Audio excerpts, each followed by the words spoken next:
사무엘하 4장입니다. 사울의 아들 이스보셋은 아브넬이 헤브론에서 죽었다 함을 듣고 손이 맥이 풀렸고 온 이스라엘이 놀라니라. 사울의 아들 이스보셋에게 군 지휘관 두 사람이 있으니 한 사람의 이름은 바하나요 한 사람의 이름은 레갑이라. 베냐민 족속 브에롯 사람 림몬의 아들들이더라. 브에롯도 베냐민 지파에 속하였으니 일찍이 브에롯 사람들이 깃다임으로 도망하여 오늘까지 거기에 우거함이더라. 사울의 아들 요나단에게 다리 저는 아들 하나가 있었으니 이름은 무비보셋이라. 전에 사울과 요나단이 죽은 소식이 이스라엘에서 올 때 그의 나이가 5살이었는데 그 유모가 안고 도망할 때 급히 도망하다가 아이가 떨어져 절게 되었더라. 4장에서는 이제 아브넬이 죽고 난 다음에 이제 이스보셋이 정권을 유지하는 이러한 모습을 소개합니다. 이스보셋은 이제 실제적 군대의 이러한 아주 중요한 장수였던 아브넬이 죽었기 때문에 결국 왕권을 떠받칠 수 있는 그러한 큰 힘이 이제 없어진 상태였고, 그래서 이제 정치적 이러한 또 기틀과 또 이러한 울타리가 되는 장군이 없어졌기 때문에 이스보셋은 이제 엄청난 충격에 빠지게 되었습니다. 그런데 이제 이러한 정치적 혼란기가 찾아오니까 바한과 레갑이라고 하는 또 아주 중요한 부하 장수가 결국 배반을 하게 되는 이런 일이 이제 4장에 본격적으로 폭발을 하게 되면서 사울의 이러한 정권이 급속히 무너지게 되는 사울 가문의 이러한 그 정권 체제가 아주 치명타를 입으면서 급격히 붕괴하게 되는 이제 이러한 배경을 소개를 합니다. 결국 이러한 정치적 갈등, 왕과 부하 장수의 이러한 정치적 욕망, 또 서로의 어떤 이해 충돌, 또 그러한 갈등, 싸움, 이런 건 아주 굉장히 지극히 사적인 그런 일임에도 불구하고 결국 이러한 인간의 작은 내면의 그런 갈등과 욕심과 또 욕망과 이런 모든 부분 하나하나들이 하나님의 절대 주권적인 하나님의 주권과 섭리 아래서 선과 악 전체를 지배하시는 하나님의 그러한 섭리 역사 속에서 결국 움직여져가는 이러한 놀라운 섭리의 위대함과 또 섭리가 얼마나 또 강력한 힘으로 우리 인류의 역사 전체를 지배하는지를 우리는 배우게 되는 것입니다. 이 땅에 존재하는 수많은 악한 역사와 또 수많은 또 그런 악의 이런 모든 활동들조차도 하나님의 작정과 섭리를 벗어날 수 없다라는 겁니다. 비록 하나님은 악을 만들거나 악의 주인은 아닙니다. 우리 인간이 악을 행하도록 악을 막 등 떠미는 이런 악한 신이 아니기 때문에 절대로 우리가 그렇게 말할 수는 없습니다. 그러나 그럼에도 불구하고 이런 악한 자들의 그런 모든 생각도 판단, 또 악한 정치적 욕망, 배반, 배신 이런 모든 것들도 하나님께서 허락하셔야만 일어날 수 있는 하나님의 허용적 작정과 섭리 안에서 하나님의 주권적 섭리 안에서 일어나는 그러한 위대한 하나님의 통치의 역사임을 우리는 배우면서 오늘 우리 성도들의 삶 속에서도 이렇게 우리가 좋은 일일 때도 그렇지만 또 우리 성도들의 삶 속에서 수많은 어려운 일과 또 슬픈 일과 고난과 또 때로는 우리 사회의 악한 그러한 또 정치 지도자들의 그런 악한 욕망과 이런 모든 정치적인 그러한 또 개인의 사적인 그 욕망과 행동들 전체도 하나님의 절대적인 섭리 아래서 지배되어진다라고 하는 이 교리와 가르침들을 배우면서 또 우리는 위로를 얻고 아무리 힘들고 어려운 세상일지라도 소망을 갖게 되는 것입니다. 결국 사울의 이 가문에는 이제 이스보셋이 죽으면서 이 부하들의 배반 역모로 인해서 이스보셋이 죽으면서 결국 통치권은 이제 절단나게 되고 겨우 요나단의 아들인 무비보셋 정도만이 이름 비슷하지만 다른 인물입니다. 이스보셋과 무비보셋. 무비보셋은 요나단의 아들이었고 그가 5살쯤 쯤에 도망치는 과정 속에서 이렇게 떨어뜨려져 가지고 이렇게 다리를 절게 되는 또 장애의 모습을 갖게 되었다라고 이렇게 사울의 집안이 풍비박산이 나는 이러한 하나님의 엄중한 심판과 징계가 우리가 앞부분에서도 계속해서 사무엘상에서도 본 것처럼 하나님께서 사울의 집을 버렸다라고 하는 이 엄중한 하나님의 경고와 심판이 얼마나 놀랍도록 성취되어져 가는지를 알 수가 있습니다. 결국 이 레갑과 바하나는 6절에 레갑과 그의 형제 바하나가 밀을 가지고 온 채 하고 집 가운데로 들어가서 그의 배를 찌르고 도망하였더라. 그들이 집에 들어가니 이스보셋이 침실에서 침상 위에 누워 있는지라 그를 쳐 죽이고 목을 베어 그 머리를 가지고 밤새도록 아라바 길로가 헤브론에 이르러 다윗 왕에게 이스보셋의 머리를 들이며 아뢰되 왕의 생명을 해하려 하던 원수 사울의 아들 이스보셋의 머리가 여기 있나이다. 여호와께서 오늘 우리 주 대신 왕의 원수를 사울과 그 자손에게 갚으셨나이다 하니, 이렇게 결국 부하 장수였던 레갑과 바하나는 곡식을 가지고 이렇게 거래하러 온 것처럼 이렇게 표현을 하면서 왕을 속였고 결국 왕의 배를 찔러서 죽이게 되는. 그리고는 이제 약간 6절과 7절이 같은 사건을 이렇게 선후 관계를 좀 다르게 설명하고 있기 때문에 조금 이렇게 헷갈리지만 같은 사건을 말하는 것입니다.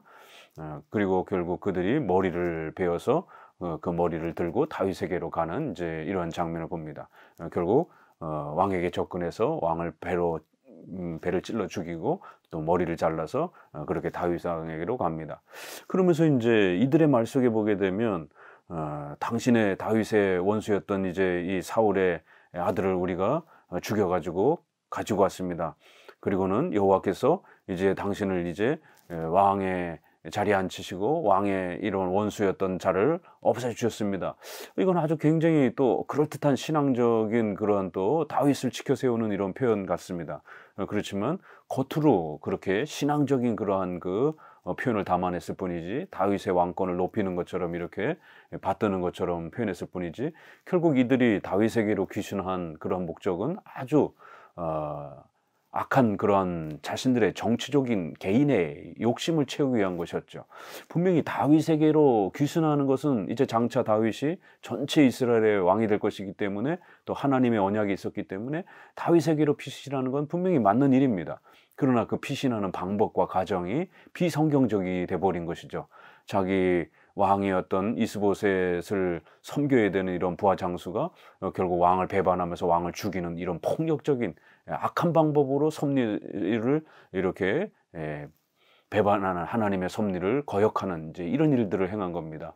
만약 정말 하나님이 다윗 왕을 세우실 그 약속을 자기들이 신뢰하면서 그렇게 다윗 왕권을 소망했다라면 이스보셋을 설득시켜서 그 연약한 이스보셋보다는 다윗이 나라를 통치하도록 그렇게 협상을 통해서 이렇게 아브넬이 했던 것처럼 그런 평화적인 방법으로 얼마든지 가능한데 왕을 배반하면서 결국 왕을 죽이는 방식으로 이렇게 자기들이 이제 이 이스보셋 사울의 왕권에서는 차지할 그런 부귀영화가 없다 생각하니까 결국 명분을 만들어서 다윗에게 가서 한 자리 얻으려고 이렇게 자기네 개인의 욕망을 따라서 다윗 왕권으로 귀순을 한 것이지 신앙적인 목적으로 이렇게 다윗에게로 나온 건 아니었던 것입니다. 그렇기 때문에 다윗은 이제 이들의 악행에 대해서 아주 엄정히 처벌을 하고 그들을 사형으로 징계를 내린 것입니다. 내 생명을 여러 환난의 가운데서 건지신 여호와께서 살아계심을 두고 맹세한다 라고 하면서 이렇게 다윗은 자신의 이러한 그 신앙 고백 아래 자신의 생명을 하나님이 얼마나 오랫동안 보호해 주시고 지켜주셨는지 자기의 힘으로 인생을 살아온 게 아니다라는 걸 이렇게 고백하는 이 고백 속에 아주 철저한 신관이 잘 녹아들어 있는, 왜냐하면 그 생애의 과정을 통해서 하나님이 우리 인생의 주인이다라고 하는 이런 강력한 역사를 수도 없이 배웠지 않습니까? 그렇기 때문에 이런 짧은 그런 고백 속에서도 강력한 아주 신관을 정확하게 이해하고 있는 것을 알 수가 있습니다. 우리 칼빈주의가 하나님의 절대주권, 예정론을 강조하면서 그 어떤 교파보다도 가장 성경적이고 또 가장 강력한 이 신관을 이렇게 가지고 있고 또 우리는 가르칩니다. 이렇게 신관을 정확하고 바르게 가진다라는 게 우리 인생에 있어서 얼마나 소중한 것인지를 알 수가 있습니다.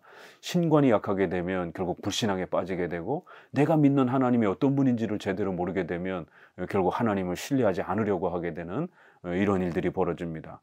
내 생명을 여러 환난에서 건지시며 내 인생의 주인이 되신 전지전능하신 여호와, 이렇게 표현을 하고 있습니다.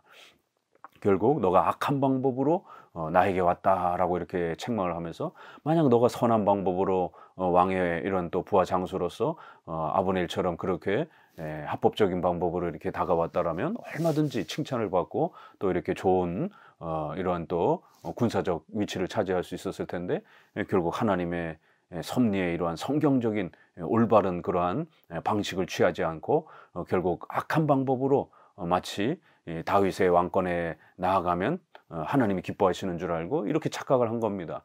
목표도 올바라야 되지만 또 섭리의 그 수단과 그 목표를 이루어가는 섭리의 수단과 방법도 항상 우리 성도들은 성경적으로 이렇게 하나님의 뜻 아래에서 한 단계 한 단계 이렇게 순종하면서 가는 것이지, 그저 뭐로 가면 서울로 가면 된다라고 하면서 그저 교회만 부흥하면 되니까 수단과 방법을 가리지 않고 교회를 부흥시키고, 또 자신의 어떤 성공이 하나님을 위해서 영광이 된다 생각하면 수단과 방법을 가리지 않고 이렇게 자신의 영광을 위해서 목표를 향해서 이렇게 달려가는 이런 것은 인본주의적이요, 이건 비성경적인 방법입니다.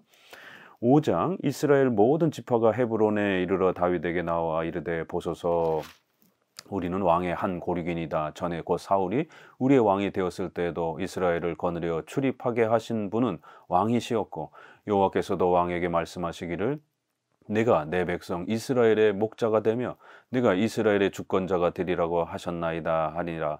이에 이스라엘 모든 장로가 헤브론에 이르러 왕에게 나오매 다윗 왕이 헤브론에서 여호와 앞에 그들과 언약을 맺으며 그들이 다윗에게 기름을 부어 이스라엘 왕으로 삼으니라. 결국 드디어 사무엘 상에서부터 지금까지 그 오랜 역사를 통해서 하나님이 약속하셨던 다윗을 왕으로 세우시고 다윗 왕국을 세워주실 것이다라고 하는 이 거대한 하나님의 작정과 섭리의 역사가 드디어 이제 성취가 된 것입니다. 하나님은 이렇게 많은 우여곡절이 있는 것처럼 다윗의 인생에 수많은 위기와 또 우여곡절이 있었지만, 다윗이 그 어려움을 겪으면서 많은 좌절을 겪기도 하고 어려움을 겪기도 했지만, 하나님은 전지전능하신 하나님이기 때문에 결코 그 약속을 포기하거나 버리지 아니하시고, 이렇게 10여 년 이상 다윗이 10대 중반쯤에 부름을 받았기 때문에 적어도 10년, 15년 이상 이 오랜 세월을 섭리의 훈련을 받고 난 이후에 30세 때 이제 전체 이스라엘의 12지파의 왕으로서 이렇게 등극을 하게 되는 놀라운 역사가 결국 5장에서 펼쳐지는 것을 볼 수가 있습니다. 비록 하나님의 섭리는 조금 더디어가는 것처럼 우리 눈에는 보여집니다. 그래서 우리 성도들이 답답해하기도 하고, 때로는 우리가 원하는 만큼 하나님의 역사가 일어나지 않다 보니까 좌절하기도 하고 낙심하기도 하고, 또 우리가 요구하고 하나님께 기도했던 그러한 내용들이 또 오히려 반대로 이렇게 멀어지는 것처럼 우리의 인생 속에서 그런 많은 시간들이 얼마나 많습니까? 그렇지만 절대로 낙심하거나 포기해서는 안 됩니다. 하나님은 전지전능하신 하나님이시기 때문에 하나님이 한 번 약속하신 것은 결코 포기하지 않습니다. 또 성경적인 십계명의 이러한 또 7대 교리의 이런 올바른 신앙의 원칙을 따라서 우리 성도들이 하나님의 뜻에 순종하며 나아간 길에는 또 하나님이 반드시 때가 되면 하나님이 원하는 방식과 하나님이 원하시는 때에 하나님이 원하시는 만큼 우리의 삶 속에 또 그러한 주님의 귀한 또 열매들이 베풀어지는 것입니다. 이렇게 당장 1, 2년 안에 이루어지진 않았지만 10여 년 이후에 오랜 세월 동안 다윗이 왕으로서의 충분한 자격과 실력을 갖출 수 있도록 훈련시키고 난 다음에, 그리고 이렇게 때가 되니까 평화적인 방법으로 놀라운 하나님의 이 왕권 역사가 결국 펼쳐진 것입니다. 북이스라엘에 이제 결국 이스보셋도 죽고 아브넬도 죽고 중요한 장수들도 이제 다 죽고 나니까 결국 북이스라엘의 이러한 그 지도자들은 더 이상 이제 사울의 왕권을 유지할 수 없겠다 생각하고, 또 오래전부터 사울 왕도 요나단도 또 많은 선지자들도 하나님이 다윗을 다음 왕으로 세우시고 하나님의 메시아의 또 이러한 나라와 왕국으로서 다윗 왕국을 세우실 것이다라는 것을 그렇게 들었던 것입니다. 하나님의 뜻으로서. 그렇기 때문에 이제 이스라엘 모든 지파가, 특별히 그 중에 장로들이 중심이 되어서 이제 지도자들이 나와 다윗 왕에게로 이제 왕권을 넘기겠다라고 이렇게 협약을 맺는 장면을 봅니다. 이렇게 구약에서도 중요한 이스라엘의 정치적 행동과 또 판단은 리더는 장로들이 중심이 되어서 그 모든 역사를 또 이렇게 중심축이 되어서 통치하고 다스려가는 것을 알 수가 있습니다. 항상 구약도 장로 정치의 체제와 질서 아래서 12지파의 교회의 이러한 구조와 체계와 또 방향이 진행되는 것이지 감독파나 회중파 이런 형태가 아니라는 걸 알 수가 있습니다. 결국 이스라엘 백성들은 세 가지 정도로 다윗에게 이제 자신들의 마음을 표현합니다. 우리 12지파는 야곱의 한 가족으로서 모두가 형제입니다. 하나님의 교회의 성도로서 우리는 동일한 그러한 하나님의 백성들입니다. 두 번째, 당신이 사울의 부하 장수였을 때도 아주 놀랍게 그렇게 우리를 보호해주고 적으로부터 우리를 또 그렇게 보살펴 준 것 우리가 잊지 않았습니다. 또 이렇게 다윗의 또 그러한 지난 또 장수로서의 그런 많은 수고와 희생들을 또 인정하는, 그리고 마지막 세 번째로는 여호와께서도 왕에게 말씀하시기를 반드시 다윗을 왕으로 세워서 하나님의 역사를 하나님이 은혜 언약을 통해서 또 약속하셨던 내용, 아브라함을 통해서 약속하셨던 그 내용, 나는 너희의 하나님이 되고 너희는 내 백성이 될 것이다 라고 하는, 장차 여자의 후손 메시아가 오셔서 중보자가 되어주셔서 우리를 하나님의 자녀로 세워주실 것이다 라고 하는 이 거대한 이 역사가 바로 다윗의 왕국을 통해서 펼쳐질 것이다 라고 약속해 주셨습니다. 이제 그 약속을 우리는 신뢰하고 이제 당신을 왕으로 세우기를 원합니다. 이렇게 세 가지의 또 그러한 형편들을 진솔하게 고백하면서 결국 다윗에게 기름을 부어 이스라엘의 왕으로 삼았다. 얼마나 마음 졸이고 얼마나 참으로 그렇게 많은 시간들을 또 보내면서, 또 때로는 모든 것이 절망적으로 하나님이 약속했던 게 다 중단되는 것처럼 보여질 때가 얼마나 많았습니까? 다윗의 생명이 위급해서 정말 가족과 자신들, 부하들이 전부 다 죽을 위기조차도 얼마나 또 이렇게 많이 있었습니까? 그럼에도 불구하고 하나님이 약속하신 것, 또 오늘날에는 우리가 성경을 통해서 하나님이 계획하시고 원하셨던 말씀하신 이 하나님의 뜻은 절대로 변하지 않는다라는 겁니다. 그래서 우리가 하나님의 말씀대로 순종하며 한 걸음 한 걸음 나아가게 되면 하나님이 반드시 우리의 발걸음을 인도해 주시고 또 역사해 주시고 하나님의 섭리에 그 치밀한 1분 1초도 틀림없이 역사하시고, 인간의 그러한 또 악한 정치자들의 이러한 부하 장수들의 배반과 개인의 욕망과 정치적 갈등과 또 이러한 자연재해와 이런 모든 것 하나하나 전부 다 하나님이 허락하셔야만 일어날 수가 있는 것입니다. 하나님이 허락하지 않으면 우리의 머리털 하나도 땅에 떨어질 수 없는, 머리카락까지 세신 받으신다라는 이런 말씀, 누가복음에 보게 되면 머리털 하나 상치 않도록 우리를 지켜보호하신다, 이런 말씀, 로마서 8장에 모든 것이 합력하여 선을 이루도록 이렇게 역사하신다, 이런 말씀들 모두가 하나님의 전능하신 주권적인 그 섭리의 위대함이 얼마나 큰 것인지를 성경은 우리에게 가르치면서 우리로 하여금 올바른 신관을 가지고 살아가며 하나님의 섭리를 우리 가슴에 품고 절대로 두려워하거나 낙심하지 않고 하나님의 주권적 힘을 의지하며 또 이렇게 살아갈 수 있도록 가르치고 있는 것을 알 수가 있습니다. 하나님은 이렇게 실패했던 것처럼 보여지는 이 다윗의 인생과 역사 속에 결코 다윗을 버리지 아니하시고 약속하신 대로 그렇게 왕으로 세웠고, 또 7년 가까이는 유다 지파의 한 지파에만 이렇게 또 왕으로서 세워졌지만 결국 7년 후에 하나님은 이렇게 평화적인 방법으로, 또 자칫 잘못하면 내란이 벌어질 수도 있었던 이런 위험한 상황이었었지만 결국 또 부하들의 이런 잘못된 또 판단, 또 요압의 또 이러한 지나친 또 흥분, 사적인 복수심 때문에 다윗의 왕권이 붕괴될 수도 있는, 북적하고 전쟁을 치를 수도 있게 되는, 내전이 벌어질 수도 있는, 교인들끼리 서로 죽여야 되는 이런 상황이 벌어질 수도 있는 이런 모든 상황들까지도 하나님이 악한 그런 상황들 전부 막아주시고, 또 위험한 상황들은 하나님이 전부 다 조정해 주시고, 하나님께서 우리 성도들에게 유익이 되는 그러한 모든 방향으로 하나님이 원하시는 그러한 그 방향으로 우리 인생 모든 발걸음들을 이러한 다윗의 이러한 역사에서도 보듯이 그렇게 인도해 가시는 것입니다. 하나님은 다윗에게 메시아의 왕국을 약속하셨고 그 약속하신 대로 반드시 이렇게 성취하시는 것입니다.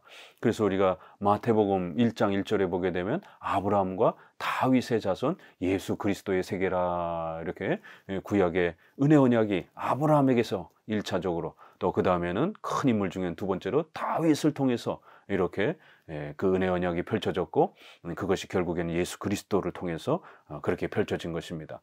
그렇기 때문에 여기서 다윗이 기름 부음 받아 왕이 됐다라고 하는 것은 단순한 개인의 그런 부귀영화보다도 더 멀리 메시아의 왕국으로서의 구약의 그러한 모델이 되었던 다윗의 왕국이었기 때문에, 또 그 다윗의 가문을 통해서 예수 그리스도가 오시는 것이기 때문에, 이렇게 은혜 언약의 아브라함의 언약이 하나님께서는 다윗의 왕국을 통해서 장차올 메시아의 이 위대한 또 소망과 기쁨을 우리에게 또 이렇게 만들어 주시는 놀라운 또 하나님의 구원 역사들을 보게 되는 겁니다. 구원이란 결코 우리가 만들어가는 게 아닙니다. 우리가 회개 좀 했다고, 우리가 좀 믿기로 결단했다고 그래서 구원이 만들어지는 게 아닙니다. 회개와 믿음은 수단이요 도구일 뿐인 것이에요. 오직 하나님의 예정, 오직 예수 그리스도의 공로, 성령 하나님의 불가항력적인 그러한 전적인 은혜로 우리가 오직 믿음으로 그렇게 구원의 역사를 얻게 되는 것입니다.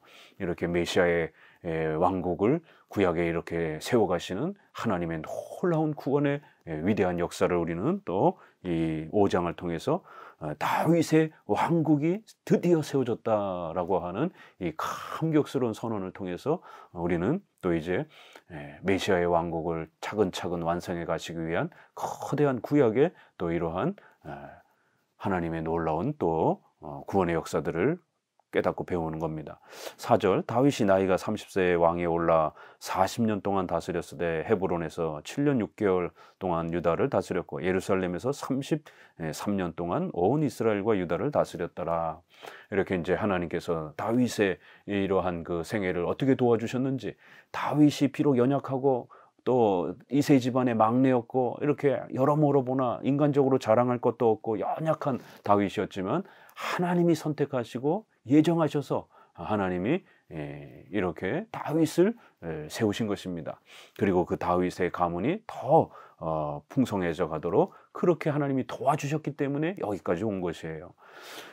우리가 10절에도 만군의 하나님 여호와께서 함께 계시니 다윗이 점점 강성하여가 아니라, 결국 이 모든 원인은 다윗이 잘나서 다윗의 공로로, 인간적인 공로로 자신의 어떤 권력, 돈, 어떤 그러한 정치적 리더십 때문에 된 것이 아니라, 결국 하나님이 함께 계셔서 다윗이 이렇게 강성해지고 이 혜택과 은혜를 누린 것이다라고 그 원인을 잊지 않고 아주 정확하게 성경은 우리에게 소개하는 것입니다. 3장 1절에도 3장 6절에도 사울의 집안은 점점 쇠망해가고 다윗은 점점 강성해져 가니라. 이런 차이가 어디서 나타났겠습니까? 이렇게 만군의 하나님의 여호와께서 다윗과 함께 하시고 그 다윗을 선택하셔서 바로 다윗을 통하여 하나님의 메시아의 왕국을 그렇게 펼쳐내시기로 그렇게 결정하고 섭리하셨기 때문에 이런 은혜와 혜택을 누린 것이다 라고 결론을 맺는 것입니다. 절대로 우리의 구원과 우리 성도들의 인생, 삶 전체는 우리의 힘으로, 우리의 공로와 잘남으로 이루어지는 게 절대로 아닙니다. 우리 돈, 건강, 또 주변에 좋은 사람들, 또 우리의 사회, 이런 모든 우리 성도들이 발딛고 살아가는 모든 것이 하나님이 함께 하셔서 우리를 도우시고 우리를 이끌어 주셔야만이 우리가 그 모든 혜택들 하나하나를 누리며 살아간다는 것을 명심하셔야 됩니다. 그래서 이렇게 40년 동안 하나님의 은혜 속에서 다윗이 통치하게 된 이 모든 것은 하나님의 역사요, 은혜다. 절대로 신인 협력주의, 인간의 행위로 성취해가는 그런 공로주의가 아니라는 겁니다. 그래서 이제 두 차례의 전쟁을 이렇게 소개해주고, 또 하나는 다윗의 집안이 얼마나 큰 복을 받았는지, 그래서 많은 자손들도 번성해 가는지를 이렇게 다윗의 집이 받게 된 커다란 복들을 이제 뒷부분에서는 소개합니다. 6절에는 1차적으로 왕과 그 부하들이 예루살렘으로 가서 그 땅 주민 여부수 사람을 치려하며 그 사람들이 다윗에게 이르되 내가 결코 이리로 들어오지 못하리라. 맹인과 다리 저는 자라도 너를 물리치리라 하니 그들 생각에는 다윗이 이리로 들어오지 못하리라 함이나 다윗이 시온 산성을 빼앗았으니 이는 다윗성이더라. 이렇게 예루살렘, 바로 이 예루살렘에 이제 성전이, 솔로몬의 성전이 건립이 되고 이 예루살렘이 수도가 되는 것이죠. 이 중요한 성읍을 이제 빼앗는 이런 놀라운 전쟁의 승리를 소개하는데요. 여기도 그 위치가 이렇게 아주 좋은 군사적 위치다 보니까 그 위치만 믿고 이 예루살렘 사람들이 다윗을 깔보고 조롱하면서 야, 맹인과 다리 저는 장애인들이라도 너랑 싸워서 이길 수 있겠다라고 하면서 다윗을 아주 깔보고 무시를 합니다. 그래서 나중에 다윗이 이제 전쟁에 승리하고 나서는 너희들이 그렇게 장인이라도 나를 이길 수 있다라고 했느냐? 그래 어디 다리 저는 사람과 맹인을 치라 하였으므로 이게 속담이 이렇게 되어서 결국에는 다윗이 이거를 이제 역설적으로 이렇게 저들을 조롱하는 그런 이제 표현으로 승리하고 난 다음에는 그렇게 나를 조롱했던 그런 악한 자들이 이제 오히려 나의 지배를 받고 나에게 무릎을 꿇게 되었다라고 이렇게 아주 예루살렘 거민들을 조롱하면서 또 그렇게 하나님의 승리를 자축하는 것을 보게 됩니다. 그리고는 이제 이 성을 시온성이라고 이제 이렇게 처음으로 시온성이라는 단어가 나옵니다. 이제 우리가 신구약에 시온이라는 단어가 굉장히 많이 또 이렇게 나오기도 하고 결국 이 시온이라고 하는 말은 특정한 어떤 지역이나 산 이름은 아닙니다. 예루살렘 또 이렇게 감난산 이런 특정한 이름이 있지만 시온산은 예루살렘과 그 전체를 아우르는 하나님이 함께 하시는 그 도성이라고 하는 그런 좀 특징, 의미적 특징이 좀 강한 단어입니다. 그래서 특정 지역적 이름이 있다라면 이거는 신앙적 이름으로 하나님이 통치하는 장소, 하나님이 다스리는 곳, 하나님의 백성들이 머무는 도성 이런 느낌으로 이렇게 시온성이라고 하는 아주 독특한 신앙적 용어로서 이렇게 다윗의 왕국을 이렇게 또 메시아의 나라, 영적인 바로 그리스도의 나라의 이러한 모습을 바라보도록 이름 자체도 바꿔주면서 시온성이라고 하는 하나님의 백성들의 도성이라고 하는 아주 독특한 이름으로 이제 변경해서 또 그렇게 세워갑니다. 그리고 11절에 두로왕 히람이 목수와 석수를 보내어 이렇게 축하를 하면서 다윗이 여호와께서 자기를 세우사 이스라엘 왕으로 삼으신 것과 그의 백성 이스라엘을 위하여 그 나라를 높이신 것을 알았더라. 이렇게 마지막 고백에서도 다윗이 왕이 된 것, 이 모든 것들 또 그다음에 그 이스라엘 백성들을 이렇게 세워주신 것, 그 나라를 세워주신 것, 이 모든 것이 다 하나님의 은혜요. 결국 그의 백성 이스라엘을 위하여 그 나라를 세우신 것이지 다윗의 그런 개인의 부귀영화를 위해서 세운 것이 아니다라고 하는 아주 정확한 신관을 고백하는 것을 알 수가 있습니다. 결국 그가 그토록 고생하면서 그렇게 하나님 앞에 훈련받았던 것은 이러한 정확한 신관을 갖도록 하기 위해서 오직 하나님에 의해서 오직 하나님의 절대 주권에 의해서 우리의 모든 인생이 다스려져 간다라고 하는 이 강력한 우리의 성경적 신관을 하나님께서 다윗에게 주시기고 또 세워주시기 위하여 그렇게 그를 훈련시켰던 겁니다. 그래서 다윗 자신만을 위한 것이 아니라 바로 그의 백성들을 위하여 장차 메시아의 왕국으로서 이 나라를 세우신 것으로 그렇게 자신의 왕국이 쓰임받을 것을 고백을 합니다. 그리고 13절에서는 이제 그 부인들을 통해서 많은 여러 아들들이 11명의 아들들이 또 이렇게 풍성하게 세워져 갑니다. 비록 첩을 두는 것은 구약에서도 이렇게 하나님이 허락하는 건 아니지만 이렇게 아주 특수한 경우에 임시적으로 하나님이 또 이렇게 왕들에게 허락해서 자손들이 많아져 가면서 안정되게 하도록 하기 위한 또 그런 임시적 허락도 간혹 있습니다. 그래서 물론 다윗의 이런 첩을 두는 것은 잘못된 것이지만 하나님이 임시적으로 또 이렇게 허락해서 자손을 더욱 강화해 가서 또 이렇게 이스라엘이 안정되도록 하시기 위한 또 그런 특수한 목적 속에서는 이렇게 간혹 또 부인을 더 두도록 또 이렇게 허락하시는 또 그러한 섭리 역사도 있습니다. 다만 이것은 이제 오늘 우리에게는 적용될 수는 없습니다. 첩을 두는 부분들은. 그리고 두 번째 전쟁에서는 이제 블레셋 전투가 시작이 됩니다. 17절에 이스라엘이 다윗에게 기름을 부어 이스라엘 왕으로 삼았다 함을 블레셋 사람들이 듣고 블레셋 사람이 다윗을 찾으러 다 올라오매 이러면서 블레셋과의 이제 1차, 2차 전쟁이 벌어지는데요. 19절에 다윗이 여호와께 여쭈어 이르되 이렇게 항상 하나님께 뜻을 묻는 하나님의 명령을 의존하면서 자신의 모든 왕국을 다스려 가려고 하는 이러한 모습을 가르칩니다. 오늘 우리 성도들에게도 항상 하나님의 말씀을 이렇게 의지하면서 말씀에 의탁하면서 우리의 인생을 사셔야 하는 것입니다. 그럴 때 하나님이 이제 올라가라 이러면서 내가 반드시 이 블레셋 땅을 너에게 줄 것이다 이러면서 결국 바알 보라심 이렇게 부르면서 1차 또 이렇게 승리를 얻습니다. 그런데 2차에는 블레셋 사람들이 22절에 다시 올라와서 르바임 골짜기에 가득한지라 하면서 또 하나님께 물었는데, 이번엔 하나님이 올라가지 말라, 그리고 돌아서 가라, 그리고 그들을 기습해라. 24절에 뽕나무 꼭대기에서 걸음 걷는 소리가 들리거든 그때 공격하라. 그때 여호와가 너보다 앞서 나아가서 블레셋 군대를 치리라 하신지라. 하나님의 천군 천사를 예비해 두신 것을 볼 수가 있습니다. 그래서 우회에서 이렇게 기습하려고 가다가 다른 쪽에서 이렇게 걷는 소리가 들리거든. 왜 이런 걷는 소리가 나겠습니까? 하나님이 또 천군 천사를 통해서 블레셋을 치려고, 이스라엘 군대를 도와주시려고 또 이렇게 천군 천사들이 또 이렇게 걷는 소리들을 하나님께서 또 다윗에게 듣도록 배려해 주시는, 이렇게 천군 천사가 도와주며 하나님의 전능하신 힘으로 다윗의 이런 모든 전쟁을 하나님이 앞서서, 다윗보다 앞서서 그렇게 승리를 할 수 있도록 도와주신 것입니다. 우리 인생도 우리가 잘나서 그렇게 살아가는 게 아닙니다.